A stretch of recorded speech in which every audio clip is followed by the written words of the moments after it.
इस कैंडल के नीचे देखिए, मेरा कर्सर देखिए, इस कैंडल के नीचे हमने शॉर्ट करेंगे और हमारा टारगेट रहेगा 0.5% या 1%। इंटरडे कर रहे हो तो 0.5%, और अगर आप पोजिशनल लेते हो तो 5 to 10% आप अपना टारगेट लेके चल सकते हो। देखिए दोस्तों, इसमें कितना मिला हमने, अगर 3521 में हमने शॉर्ट किए तो हमारा टारगेट, अगर हमने सेल किए हैं तो हमारा 3444, मतलब यहाँ से यहाँ तक का सफर 3522 से लेकर 3446, लगभग हमारा 5 to 10% हमको यहीं पे प्रॉफिट देके चला गया है। दोस्तों, आप सोच रहे होंगे कि मैं क्या बोल रहा हूँ, ये सब आप लोगों को समझ में नहीं आ रहा होगा, लेकिन मैं पूरा वीडियो में बताऊंगा आपको इसका बेस्ट टाइम फ्रेम क्या होगा, कौन सा इंडिकेटर मैं यूज कर रहा हूँ और कब आपको यूज करना है। सारा वीडियो को शुरू से लेकर अंत तक देखिए, बिल्कुल स्किप मत कीजिए।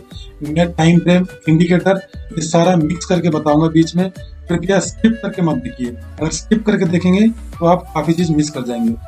हेलो दोस्तों, मैं हूं संजीव कुमार साहू, आपको स्वागत करता हूं आपका ही चैनल JLR ट्रेडर्स में। दोस्तों, आज एक नया ट्रिक आपको बताने वाला हूं। 3 इंडिकेटर को मिक्स करके मैंने आपको बताने वाला हूं, जो आपके लिए बहुत अहम रहेगा। दोस्तों, जो लोग इस चैनल में नया है, कृपया चैनल को सब्सक्राइब कर दीजिएगा, बगल में बेल नोटिफिकेशन दबा दीजिए ताकि मेरा बनाया हुआ हर वीडियो आपके पास पहले पहुंचे। दोस्तों, डिस्क्लेमर को ध्यान से पढ़ लीजिएगा, क्योंकि इस चैनल किसी भी तरह बाइंग, सेलिंग या लाभ नुकसान का जवाबदारी नहीं लेता है। ये चैनल सेबी रजिस्टर्ड नहीं है, तो इसलिए कृपया डिस्क्रिप्शन को ध्यान से पढ़िए। बाइंग या सेलिंग करने से पहले आप अपना फाइनेंशियल एडवाइजर से सलाह मशवरा कर लीजिए। और मेरा कोर्स जो ज्वाइन करना चाहते हैं, वीडियो का डिस्क्रिप्शन में मैं दिया हूँ, और 26 जनवरी 2021 को मैं बड़ा सा वेबिनार करने जा रहा हूँ।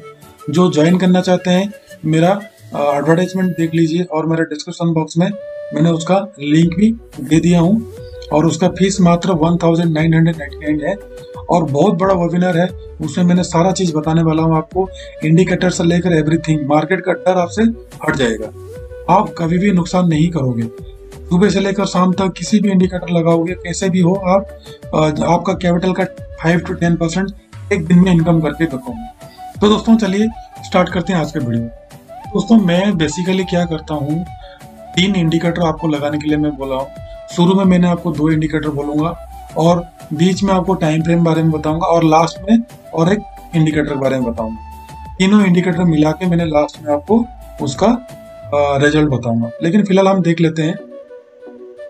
लेकिन मैं बेस्ट टाइम फ्रेम अभी नहीं बताऊंगा, बीच में बताऊंगा मैंने आपको। पहले हम 10 मिनट का टाइम फ्रेम में देख लेते हैं, और कौन सा इंडिकेटर लगाया हूँ वो भी मैंने आपको बताऊंगा। दोस्तों, मैंने 10 मिनट का टाइम फ्रेम में आपको दिखा रहा हूँ, ब्रिटानिया का है। देखिए, मैंने यहीं पे सेल किया, ठीक है। ये 24 का मूविंग एवरेज है, 24 मूविंग एवरेज के नीचे मैंने सेल किया, और यहीं पे MACD सेल का सिग्नल दिया था, और RSI 40 के नीचे चला गया। तो MACD सेल दिया, RSI 40 के नीचे गया, और 20 डेज मूविंग एवरेज के नीचे है, 10 मिनट का कैंडलस्टिक है। इंट्राडे में मैंने यहीं पे शॉर्ट किया, और पोजीशन को तब तक मैं रखा क्योंकि मैंने पुट खरीद के रखा था। तो मैंने मेरा कैपिटल का 5 to 10% तक वेट किया। अगर 5 to 10%, अगर 5% पे आ जाता है तो मैं निकल जाता हूँ। अगर 10% तक आप वेट करोगे तो अच्छा रहेगा, क्योंकि ये 10% देके ही जाता है। दोस्तों, आपको इंडिकेटर क्या क्या लगाना पड़ेगा पहले मैं बता देता हूँ। इंडिकेटर आपको पहले 24 मूविंग एवरेज आप सिलेक्शन कर लेना। मूविंग एवरेज में आपने 24 लगाना, मैं पहले लगा के रखा हूँ, और इसका फील्ड रखना लो, और टाइप जो है उसको रखना सिंपल।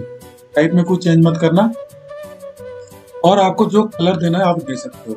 तो देखिए, 24 मूविंग एवरेज का मैंने लगा लिया हूँ। यहाँ पे लो है, यहीं पे देखिए लो है, 24 मूविंग एवरेज लो है। इसके नीचे मैंने सेल किया, ये बियरिश कैंडल बना। इससे पहले मैंने बियरिश और बुलिश कैंडल के बारे में आपको बताया हूँ। जब तक 10 मिनट का कैंडल मेरा बियरिश या बुलिश नहीं होता है, तब तक मैंने बाइंग या सेलिंग नहीं लेता हूँ। तो इसके नीचे सेल किया, हमको 5% दे दिया। इसको कंफर्मेशन लेने के लिए मैंने MACD का लिया, MACD क्रॉसओवर में मैं लिया, MACD क्रॉस किया और RSI लिया मैंने 40 के नीचे। तो दोस्तों थोड़ा सा और आगे देख लेते हैं, हमको और कहीं जगह प्रॉफिट हो रहा है कि नहीं हो रहा है। बुलिश और बियरिश कैंडल पक्का देखिएगा, बुलिश और बियरिश कैंडल नहीं देखने से आपको नुकसान हो जाएगा। तो दोस्तों इंडिकेटर मैं अभी नहीं बताऊंगा, पहले बाय या सेल देख लीजिए, फिर उसको मिस करके मैंने आपको अंत में बताऊंगा। तो दोस्तों देखिए हमने यहीं पे बाय किए, दोबारा मैं दिखा देता हूँ। इस कैंडल में हमने बाय किए, ये 10 मिनट का कैंडल देखिए बुलिश बना है, इसके ऊपर हमने बाय किए, यहाँ पे क्रॉसओवर हुआ और यहीं पे RSI 60 के ऊपर गया, तो इसके ऊपर हमने बाइंग किए और 5 to 10% 3480 देखिए और 3498, यहीं पे हमको 2% हमको यहीं पे मिल गया और हमने या तो एग्जिट हो जाएंगे या तो हमने नेक्स्ट क्रॉस ओवर को वेट करेंगे। तो दोस्तों देखिए क्रॉस ओवर को आप अगर वेट कर सकते हो तो कर कीजिए, नहीं तो अगर इंटरडे में आपको प्रॉफिट हो रहा है तो आप निकल जाइए। तो देखिए दोस्तों यहीं पे देखिए 10 मिनट का कैंडल, इसमें मैंने थोड़ा सा जूम करके आपको दिखा देता हूँ। यहीं पे देखिए इस कैंडल में क्या हुआ, इस कैंडल में देखिए ये वाला जो कैंडल है जो मैं क्रॉसर आपको दिखा रहा हूँ, जो प्लस है, ये वाला कैंडल आपको बुलिश बना, क्रॉसओवर तो पहले दिया था, लेकिन ऊपर वाला जो मैंने लगाया हूँ इंडिकेटर वो 24 मूविंग एवरेज का 24 देखिए मूविंग एवरेज का हाई लगाया था। पहले आपको 24 मूविंग एवरेज का लो लगाया था, यहीं पे मूविंग एवरेज सिलेक्शन कर लेना और इसको हाई करना और फील्ड रहेगा सिंपल और इसको डन कर देना। ये दोनों इंडिकेटर आपको अभी समझ में आ गया, ये 24 मूविंग एवरेज का ये हाई है और ये 24 मूविंग एवरेज का ये लो है। ये दोनों इंडिकेटर आपको कंफर्म हो गया और नीचे का 2 इंडिकेटर है मैं आपको बीच में टाइम फ्रेम मैंने लास्ट में बताऊंगा और सारा मिक्स करके आपको समझाऊंगा अंत में। ये देखिए 10 मिनट का कैंडल है, इंटरडे में मैंने इसके ऊपर बाय किया, बाय करने के बाद देखिए 3500 मैंने बाय किया और 3529 मतलब 3500 में मैंने बाय किया और 3528 तकरीबन 1% मेरे को यहीं पे दे गया, क्योंकि यहीं पे मुझे कंफर्मेशन मिल गया था। देखिए यहीं पे MACD कंफर्मेशन दे दिया था और RSI ऊपर नहीं गया था। RSI कहाँ पे ऊपर गया, यहीं पे गया, तो मैंने इस कैंडल के जो सेकंड कैंडल बना मैंने यहीं पे बाय लिया। दोस्तों बाइंग और सेलिंग आपको दिखा दिया, अब मैं बताऊंगा आपको कौन सा इंडिकेटर प्रॉपरली लगाना है। अब मैं बताने वाला हूँ आपको। अब बेसिकली स्टडी में आ जाइए, स्टडी में आने के बाद मूविंग एवरेज सिलेक्शन कीजिए। मूविंग एवरेज में 24 पीरियड कर दीजिएगा, एक मूविंग एवरेज लगाइएगा लो और लगाइएगा सिंपल। हो गया पहला इंडिकेटर। दूसरा इंडिकेटर क्या कीजिएगा, फिर स्टडी में जाइएगा, मूविंग एवरेज सिलेक्शन कीजिएगा। पहले आपने 24 का हाई लगाया था, फिर सेम टू सेम 24 का मूविंग एवरेज सिलेक्शन कीजिएगा, फिर उसको कर दीजिएगा हाई। एक किए हाई और एक करेंगे लो, तो 24 एवरेज का एक हो गया हमारा लो हो गया और एक हो गया हाई। उसके बाद MACD लगाएंगे। MACD में जो बाय डिफॉल्ट है सेटिंग उसको हमने चेंज नहीं करेंगे। फास्ट मूविंग एवरेज 12 है, स्लो 26 है और सिग्नल पीरियड 9 है। इसको हमने बिल्कुल भी चेंज नहीं करेंगे, जैसा है वैसे ही रखेंगे। उसके बाद फोर्थ इंडिकेटर कौन सा है, फोर्थ इंडिकेटर है RSI। RSI को क्या करेंगे, जो डिफॉल्ट है पीरियड उसको 40 नहीं करेंगे। उसके बाद ओवरबॉट को चेंज कर देंगे 60 और ओवरसोल्ड को कर देंगे 40। मतलब 60 के ऊपर जाएगा तभी हमने बाय करना है और 40 के नीचे जाएगा तभी हमने सेल करना है। और इसका जो पीरियड है 40 है वो सेम टू सेम रहने देना है और जो पीरियड है क्लोज है उसको बिल्कुल भी चेंज नहीं करना है। जो पीरियड है वही रहना है और जो फील्ड है वही रहना। दोस्तों यहाँ तक का इंडिकेटर आपको समझ में आ गया, इंडिकेटर आपने कौन सा लगाना है। अभी एक क्वेश्चन आपका रह गया टाइम फ्रेम। टाइम फ्रेम मैंने आपको वीडियो के अभी बीच में बता दूंगा, नहीं तो अंत में बताऊंगा। तो देखिए स्टडी में हमने गए कौन सा इंडिकेटर लगाए, दोबारा मैं बता देता हूँ। 24 का मूविंग एवरेज लगाएंगे लो और 24 का मूविंग एवरेज लगाएंगे हाई। फिर लगाएंगे MACD का सेटिंग बाय डिफॉल्ट रहेगा, कुछ भी चेंज मत कीजिएगा। सिर्फ RSI में आपको चेंज करना है, पीरियड उसको सेम टू सेम रहने देना है, फील्ड उसको क्लोज रखना है और ओवरबॉट को 60 करना है और ओवरसोल्ड को 40, ये दोनों सेटिंग सिर्फ आपको चेंज करना है। मतलब 60 के ऊपर जाएगा तभी हमने बाय करना है और 40 के नीचे जाएगा तभी हमने सेल करना है। अब चलिए दोस्तों देख लेते हैं और एक स्टॉक के ऊपर। ये तो ब्रिटानिया हो गया। दोस्तों आप वीडियो को नहीं देख रहे हो, शुरू से अंत तक नहीं देखते हो, फिर बाद में आप पूछते हो, कॉल करते हो, इसलिए मैंने सारा मिक्स करके रखा हूँ ताकि आपको समझ में आएगा। समझ में नहीं आएगा तो बीच बीच में आप मुझे पूछेंगे तो अंत में मैंने बताऊंगा। देखिए दोस्तों अभी वही 10 मिनट का कैंडलस्टिक 10 मिनट का टाइम फ्रेम में देखते हैं, लेकिन बेस्ट टाइम फ्रेम मैंने आपको एंड में बताऊंगा। 10 मिनट का टाइम फ्रेम देखते हैं। देखिए यहाँ पे क्रॉस ओवर दिया, बट ये जो हमने बनाए हैं ना 24 डेज का मूविंग एवरेज का लो और हाई, इसी के बीच में अगर स्टॉक रहता है तो हमने बाइंग या सेलिंग बिल्कुल भी नहीं करना है। इसी के ऊपर अगर बुलिश कैंडल बनाएगा, बुलिश कैंडल के ऊपर बफर रखेंगे, जो भी आपको रखना है। अगर 100-200 रुपए का स्टॉक है तो 10-20 पैसा रखना है। अगर 500-600 का स्टॉक है तो 1 रुपया रखना है। 1000-2000 का स्टॉक है तो 2 या 3 रुपए का बफर रख के आपको बाय या सेल करना है। ध्यान रखिए दोस्तों, ये एक रूल है। पहला रूल आपको इंडिकेटर बता दिया, पूरा दिखा दिया मैंने आपको। दूसरा रूल आपको बता दिया क्या, टाइम फ्रेम बता दिया, टाइम फ्रेम। उसके बाद तीसरा रूल मैंने आपको बता दिया कि कहां से बाय करना है। अगर ये 24 डेज मूविंग एवरेज का हाई या लो के बीच में स्टॉक रहता है तो हमने बाय या सेल बिल्कुल भी नहीं करना है। और हमने कंफर्मेशन कब लेना है, जैसे कि ये 24 डेज का मूविंग एवरेज का ऊपर है, बुलिश कैंडल बना है और MACD का क्रॉसओवर करना है और RSI 60 के ऊपर होना चाहिए। 60 के ऊपर होगा तभी हमने बाय करेंगे और 40 के नीचे होगा तभी हमने सेल करना है। और बीच में हमने बिल्कुल भी बाय या सेल नहीं करना है। दोस्तों याद रखिएगा। फिर दोबारा मैं आपको दोहराता हूँ, नहीं तो आप बाद में पूछोगे मेरे को। इस एरिया के अंदर अगर रहेगा, घूम करके आपको मैं दिखा देता हूँ थोड़ा सा बड़ा करके, हमेशा याद रखिएगा। ये जो है 24 डेज मूविंग एवरेज का हाई और लो, इसके बीच में अगर स्टॉक रहता है तो आप कृपया बाय या सेल मत कीजिएगा। इसके बाहर अगर निकलता है तो बाय सेल कीजिएगा। बाय सेल के लिए क्या कंफर्मेशन चाहिए आपको, MACD का क्रॉसओवर होना चाहिए, चाहे ऊपर से नीचे को आना चाहिए, चाहे नीचे से ऊपर को जाना चाहिए, पहला चीज। दूसरा चीज क्या होना चाहिए, दूसरा चीज आपको ये जो मूविंग RSI है, सॉरी दोस्तों RSI जो है, RSI अगर 40 के ऊपर है और MACD क्रॉसओवर नीचे से ऊपर को दे रहा है और स्टॉक 24 डेज हाई के ऊपर है, 10 मिनट का कैंडल अगर बुलिश है तभी आपने बाय करना है। ये तीनों चीज को मैच करना है। सेम उल्टा ही करना है। क्या करना है, जैसे यहाँ पे मूविंग एवरेज क्रॉसओवर दिया और यहाँ पे 24 डेज का मूविंग एवरेज का लो के नीचे बियरिश कैंडल बनना चाहिए। उसके बाद 40 के नीचे आना चाहिए कौन सा, RSI। तब जाके हमने ये कैंडल के नीचे, ये जो मेरा आरो दिख रहा है, ये कैंडल के नीचे आपने सेल करना है और वेट करना है 5 to 10% का टारगेट के लिए। नहीं तो अगर इंट्राडे में आपको 1% या 0.5% या 2% मिल जाता है तो आपको निकल जाना है इंट्राडे में। पोजिशनल के लिए याद रखिए 5 to 10% और इंट्राडे के लिए 0.5 to मतलब 0.5% to 1% के लिए आपको ने इंट्राडे में लेना है। तो दोस्तों नीचे हमने देख लेते हैं, मैंने आपको एग्जाम्पल के तौर पर दिखा देता हूँ। आप सोचोगे कि सर झूठ बोल रहे हैं, फिर बाद में आप कमेंट करोगे। तो देखिए दोस्तों मैं पीछे से और चलता हूँ, पीछे और पीछे चलता हूँ और पीछे चलता हूँ ताकि आपको यहीं से पेपर ट्रेड करके आपको दिखा देता हूँ। देखिए दोस्तों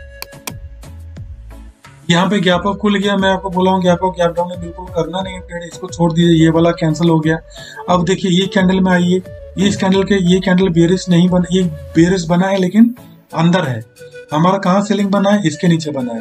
क्रॉसओवर हमको कहाँ दिया, MACD यहीं पे दिया है। हम देखिए मेरा हाथ देखिए, इधर हाथ दिखा रहा हूँ, यहीं पे MACD क्रॉसओवर दिया है, लेकिन हमारा सेलिंग कहाँ बना, यहीं पे इंट्राडे का लास्ट में बना, तो हमने इसको रिजेक्ट कर दिया। अब देखिए ये नीचे चल रहा है और ये हमारा जो है RSI है 40 के नीचे नहीं गया अभी तक। जब तक 40 के नीचे नहीं जाता है तब तक हमने सेल नहीं करना है। यहीं पे देखिए दोस्तों ये बुलिश कैंडल है क्या, ये बुलिश कैंडल नहीं है क्योंकि ऊपर से हैवी सेलिंग आ रहा है, तो इसलिए इसके ऊपर हमने बाई नहीं करेंगे। हमको चाहिए बुलिश कैंडल। ये देखिए ये एक बुलिश कैंडल है, हम इसको बुलिश कैंडल मानते हैं और ये देखिए इसके ऊपर क्लोज हुआ है। तो हमने क्या करना है, ये 60 के ऊपर गया क्या, नहीं गया।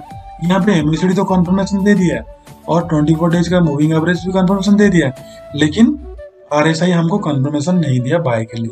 तो हमने इस कैंडल में, जो मेरा हाथ दिख रहा है ये वाला, इस कैंडल में हमने बाय नहीं करना है, हमने फिर वेट करना है।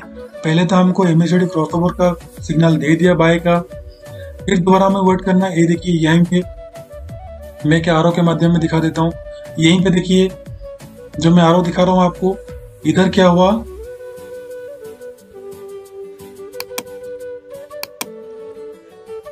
दोस्तों देखिए यहीं पे जो मैंने रेड दिखा रहा हूँ, यहीं पे आरएसआई 40 के ऊपर गया।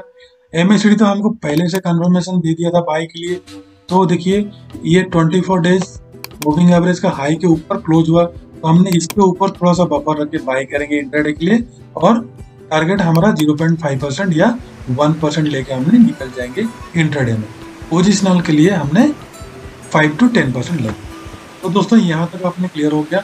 अब हमने क्या करना है मैंने आपको बताता हूँ, और एक चीज सीक्रेट चीज बताता आपको रखा था, क्या था वो था आपका टाइम फ्रेम। कौन सा टाइम फ्रेम? टाइम फ्रेम आपका दोस्तों देखिए ये आवरली में अच्छा काम करता है, और आवरली में तभी काम करता है जब ये बड़ा टारगेट देता है दोस्तों।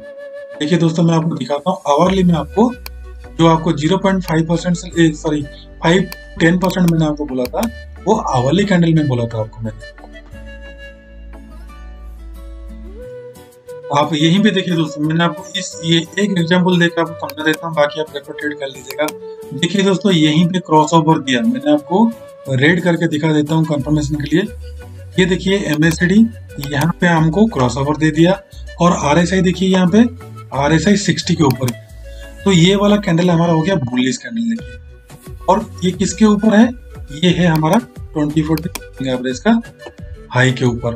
तो हमने क्या करना है, यहीं पे हमने क्या करना है, बाय करना है, और स्टॉप लॉस हम क्या करना है, स्टॉप लॉस हमने ये 24 डेज जो मूविंग एवरेज है लो का यहीं पे हमने स्टॉप लॉस लगाना है। हमेशा जब भी बाय करोगे आप याद रखिएगा, अगर बाय करते हो तो आपका स्टॉप लॉस हो जाएगा नीचे वाला, अगर सेल करते हो तो स्टॉप लॉस हो जाएगा ऊपर वाला 24 डेज का मूविंग एवरेज। तो दोस्तों ये सारा ट्रिक आपने अप्लाई तभी करना है जब मेरा रूल को फॉलो करोगे, नहीं तो आपको नुकसान होने का 100% चांस है। तो दोस्तों आवरली कैंडल में अगर हमने इसको बाय करेंगे तो देखिए कितना परसेंट हमको प्रॉफिट होगा। वीडियो लंबा हो रहा है जरूर, लेकिन आपको बहुत फायदेमंद होगा। देखिए दोस्तों अगर हमने 255 पे में आपने बाय किए हैं, तो अपना स्टॉप लॉस कितना हो गया, स्टॉप लॉस 244, मतलब हमारा 255 245 मान लो कितना होगा 10 रुपया। अगर 1000 आपने लिए होंगे तो आपका 10,000 का हो गया, यहाँ पे रिक्स हो गया। तो देखिए टारगेट देखिए ना आप पहले दोस्तों, टारगेट देखिए, टारगेट कहाँ तक जा रहा है। मैंने आपको बोला था 5% आपको लेने के लिए, अगर 5% पे प्रॉफिट हो रहा है तो 5% प्रॉफिट लेकर आप निकल सकते हो। तो देखिए दोस्तों कहाँ तक ये गया है, मैं आपको दिखा देता हूँ हमारा क्रॉसओवर कहाँ तक गया है। जब तक आप देखोगे नहीं ना समझोगे नहीं। देखिए दोस्तों क्रॉसओवर हमारा यहीं पे हुआ, तो हमने जैसे क्रॉसओवर हुआ हमने निकल जाएंगे। एमएसडी का क्रॉसओवर हुआ मतलब डाउनफॉल होने का 100% चांस है, लेकिन मैं नहीं निकलूंगा। क्यों नहीं निकलूंगा, ये आरएसआई 60 के नीचे नहीं आया है, जब तक 60 के ऊपर मैं बाइंग में बैठा रहूंगा। तो दोस्तों आरएसआई यहीं पे देखिए 60 के नीचे आया, तो मैंने यहीं पे एग्जिट किया। तो कितना गया 71, अब मैं 55 में लेके गए थे 55 65, कितना हो गया 16,000, मतलब 10,000 रिक्स में आपको 16,000, मतलब जितना रिक्स है उसका डबल 1:2 आपको प्रॉफिट हुआ। तो दोस्तों सेलिंग साइड में देख लेते हैं, फिर मैं आपको और एक चीज दिखाऊंगा, इंपॉर्टेंट चीज, और एक टाइम फ्रेम का बारे में। तो दोस्तों ये हो गया बाइंग, देखिए यहीं पे बाइंग सेम टू सेम में यहीं पे कंफर्मेशन दिया, ये 60 के ऊपर गया, बाइंग पोजीशन बैठे रहेंगे, और यहीं पे क्रॉसओवर दिया। अगर क्रॉसओवर के लिए आप वेट करते हो तो ठीक है, वेल एंड गुड, नहीं तो आपने 5 to 10% आपको होता, तभी आप जितना रिस्क लेना चाहते हो उतना आप लेके जा सकते हो। ये बाइंग का दिखा रहा है दोस्तों, मैं सेलिंग का आपको भी दिखाता हूँ। तो वैसे सेलिंग में भी ये काम करता है। देखिए दोस्तों ये ह्यूज फॉल हुआ है, आपको मैं दिखाता हूँ यहीं पे। ये देखिए 24 डेज मूविंग एवरेज के नीचे आया, ये देखिए 24 डेज हमारा लो के नीचे बेयरिश कैंडल बनाया, इसके नीचे हमने सेल करना है और स्टॉप लॉस कहाँ रखना है, ऊपर। देखिए दोस्तों क्रॉसओवर हमारा यहीं पे हो गया था, बट हमने सेल कहाँ करेंगे, 40 के नीचे आया इधर, तो हमने इस कैंडल के नीचे सेल करेंगे। 40 के नीचे आया, इधर आया, तो मैंने आपको मार्किंग करके दिखा देता हूँ, नहीं तो आपको समझ में नहीं आएगा।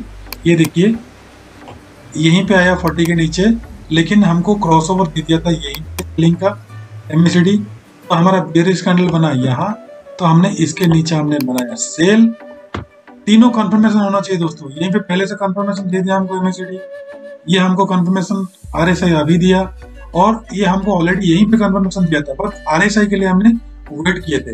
जब तक दोस्तों तीनों मैच नहीं होगा, पहला दूसरा तीसरा, तब तक कृपया बाय या सेल मत कीजिए, नहीं तो नुकसान होगा। देखिए दोस्तों हमने यहीं पे सेल किए, कब तक हमने वेट करेंगे, जब तक RSI 40 के ऊपर ना चढ़ जाए, जब तक RSI 40 के ऊपर ना चढ़ जाए, या तो फिर MACD क्रॉसओवर ना आ जाए। तो देखिए दोस्तों कितना MACD, यहीं पे MACD आपको क्रॉसओवर दे दिया था, मतलब आप निकल जाओ, ठीक है, बट RSI नहीं दिया था, RSI यहीं पे कंफर्मेशन दिया, MACD यहीं पे कंफर्मेशन दिया, और यहीं पे आपको बुलिश कैंडल बनाना शुरू हो गया, 24 डेज का मूविंग एवरेज ऊपर चला गया, तो हमने यही निकल गए।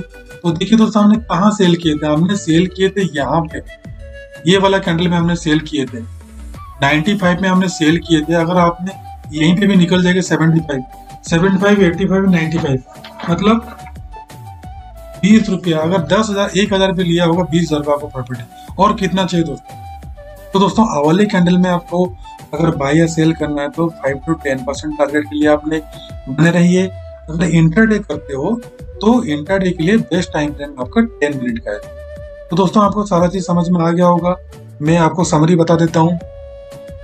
आपका इंडिकेटर क्या क्या होगा, इंडिकेटर आप लगाएंगे 24 डेज का मूविंग एवरेज, ठीक है, मूविंग एवरेज का पीरियड होगा 24, और इसको लो कर दीजिएगा, और टाइप होगा सिंपल, कलर आपको बना रखिएगा। फिर दोबारा 24 डेज का मूविंग एवरेज लगाइएगा, फिर इसको कीजिएगा पीरियड करिएगा 24, उसको फील्ड में कीजिएगा हाई और सिंपल कीजिएगा, ठीक है दोस्तों। उसके बाद फिर दोबारा स्टडी में जाइएगा, MACD का कुछ भी सेटिंग में छेड़खानी मत कीजिएगा, जैसे है वैसे रहने दीजिएगा। फिर उसके बाद और एक इंडिकेटर लगाना पड़ेगा RSI का पीरियड बाय डिफॉल्ट जो है वही रहने देना है, फील्ड वही रहने देना है, और 60 और 40, 60 करना ओवरबॉट और 40 करना ओवरसोल्ड, 60 और 40। तो दोस्तों ये सारा चीज आपको पता चल गया। सेल कब करना है, तीनों का कंफर्मेशन में सेल करना है, बुलिश या बेयरिश कैंडल देख के तभी सेल करना है, तीनों में कंफर्मेशन तभी होगा। 24 डेज मूविंग एवरेज लो का नीचे बेयरिश कैंडल बनाएगा, और मूविंग एवरेज आपको क्रॉसओवर देगा। उसके बाद RSI 40 के नीचे जाएगा, तभी हमने सेल करना है। बाय वैसे ही करना है, 24 डेज मूविंग एवरेज का ऊपर जाएगा, 24 डेज मूविंग एवरेज का ऊपर स्टॉक जाएगा, यहीं पे दिखा देता हूं आपको, 24 डेज मूविंग एवरेज का ऊपर स्टॉक रहेगा। बुलिश कैंडल होगा, बेयरिश कैंडल नहीं होगा, तो उसको बुलिश कैंडल होगा। ये सब कैंडल में ट्रेड मत कीजिएगा, ये जो छोटा छोटा कैंडल है ट्रेड मत कीजिएगा। बुलिश कैंडल होता है ये, और बेयरिश कैंडल होता है ये। कैंडल स्टिक पैटर्न के बारे में सीखने के लिए मेरा वीडियो का डिस्क्रिप्शन में वीडियो दिया गया है, उसको आप पढ़िए। तो बाइंग कैसे कीजिएगा, 24 डेज हाई का ऊपर आपने 10 मिनट के कैंडल को बाय करना है, और अवल है तो अवल के ऊपर बाय करना है। कंफर्मेशन के लिए MACD का क्रॉसओवर और 60 के ऊपर होना चाहिए RSI। तो दोस्तों वीडियो कैसा लगा कृपया कमेंट बॉक्स में बताइएगा। अगर नया हो आप तो चैनल को सब्सक्राइब करके जाइएगा, और बगल में बेल नोटिफिकेशन को दबा दीजिए ताकि मेरा बनाया हुआ हर वीडियो आपके पास पहले पहुंचे। दोस्तों खुश रहिए, मस्त रहिए, आबाद रहिए। जय हिंद।